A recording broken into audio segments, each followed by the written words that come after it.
മക്കളെ പെൻഷനായില്ലേ, ഒന്ന് അടങ്ങിയിരുന്നുകൂടെ ഇനിയെങ്കിലും? അമ്മ ഞാൻ പെൻഷനായി, പക്ഷെ വയസ്സൊന്നും ആയിട്ടില്ലേ.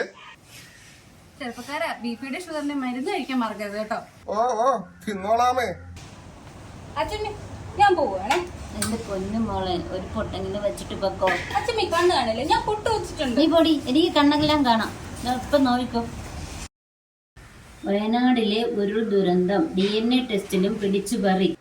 അതെ, കേന്ദ്ര ലാഭമുള്ള DNA പരിശോധന സൗജന്യമായിട്ട് നടത്തുന്നതായിരുന്നു ആദ്യം പറഞ്ഞിരുന്നത്. ഇപ്പൊ കാര്യത്തോടെ എടുത്തപ്പോ കണ്ടില്ലേ, 27.67 ലക്ഷം. ഈ ഒരു വാർത്ത കണ്ടോ? ചൂരൽമര പുനരധിവാസം ഡിവൈഎഫ്ഐ 100 വീടിനുള്ള തുക നൽകി. അതെ, ഇവിടെ ചോറ് മേടിക്കാൻ വരുന്ന പിള്ളേരില്ലേ, അവരാക്രി പറക്കി ഉണ്ടാക്കിയതാ 20 കോടി.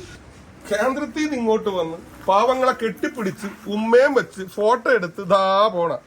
ഉമ്മ വെച്ച പാവം വയനാടുകാരുടെ വിശപ്പ് മാറോ? വയനാടിന് വേണ്ടി 5 പൈസ തന്നാ പറ്റുള്ളൂ. ടീച്ചർ പറഞ്ഞത് കറക്റ്റാണ്. ഇതേ ഷോ അല്ലേ ഇവര് വിഴിഞ്ഞത്ത് ഇറക്കിയത്? അത് ശരിയാ, 5600 കോടി അത് കേരളത്തിന്റെ, 2500 കോടി അത് അദാനിയുടേത്, 800-850 കോടി തന്നു കേന്ദ്രം, അതും ലോണ്. എന്റെ അമ്മേ, ഞാൻ ഇറങ്ങാം. അടി ആ സുമേ, വന്നല്ലോ നമ്മുടെ ആശ. അല്ല സുമേ, നിങ്ങൾ ആശാ സമരത്തിനൊന്നും പോയില്ലേ? ഒന്ന് പോ സാറേ, ഞങ്ങൾ കേരളത്തിനെതിരെ സമരം ചെയ്യുന്ന ആശമാരൊന്നുമല്ല.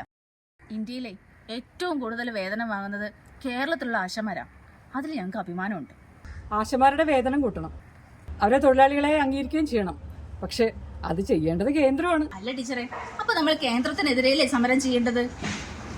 സാറിന് അറിയാമോ, ആരോഗ്യ വകുപ്പിന്റെ വിവിധ സ്കീമുകളിലായിട്ട് 10-700 കോടി രൂപയോളം ഇനിയും കേരളത്തിന് കിട്ടാനുണ്ട്. നിങ്ങൾക്കൊരു കാര്യം അറിയാമോ? കഴിഞ്ഞ 4-5 വർഷമായി ന്യായമായി നമുക്ക് കിട്ടേണ്ട 10-60,000 കോടി രൂപയാണ് അവർ തരാതെ പിടിച്ചു വച്ചിരിക്കുന്നത്. 1 രൂപ കേരളം നികുതിയായി പിരിച്ച് കേന്ദ്രത്തിന് കൊടുക്കുമ്പോൾ നമുക്ക് കിട്ടുന്ന 25 പൈസ. പക്ഷെ ബീഹാറിനോ 7 രൂപ 60 പൈസ. ഈ അനീതികൾക്കെതിരെയുള്ള പ്രതിഷേധമാണ് ജൂലൈ 9 പൊതുപണിമുടക്ക്.